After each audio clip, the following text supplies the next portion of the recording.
Welcome to this comprehensive video tutorial on building a tower defense game using Java. Today, we'll walk through the entire development process step by step.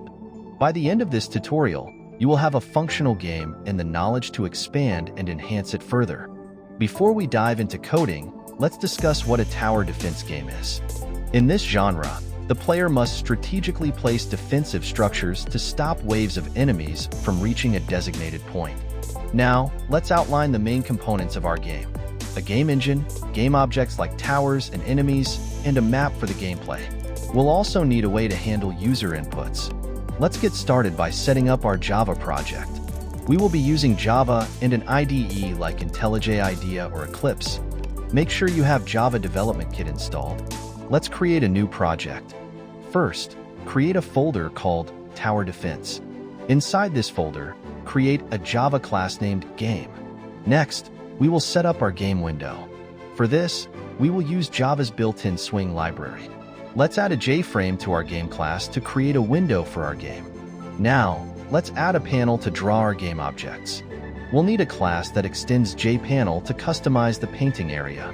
Create a new class named GamePanel. Back in the game class, we'll add an instance of GamePanel to the JFrame.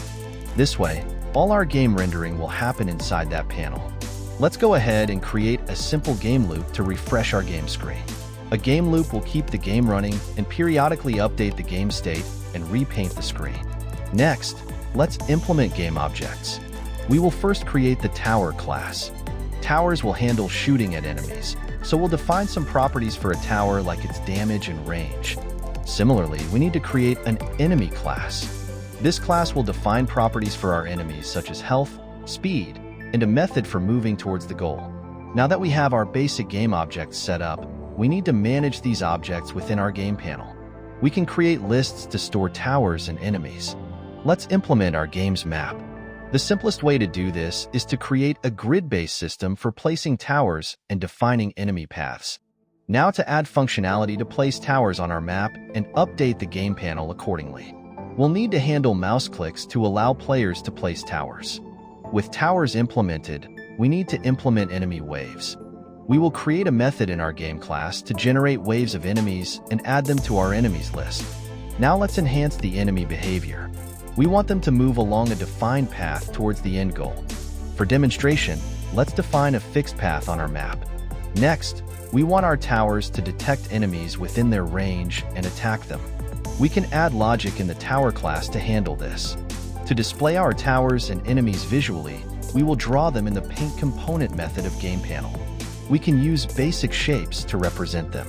We now have the basic mechanics for a tower defense game. Next, let's add a scoring system to reward players for defeating enemies.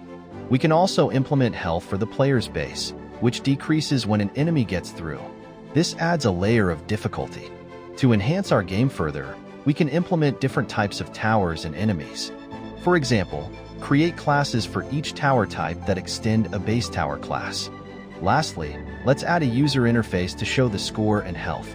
This can be done simply by overriding the Paint Component method to draw the current score and health. That's it for our tower defense game. We've covered project setup, game mechanics, UI, and more. This project is a solid foundation, and there's always room for enhancements such as adding sounds, animations, and levels. Thank you for following along, and happy coding!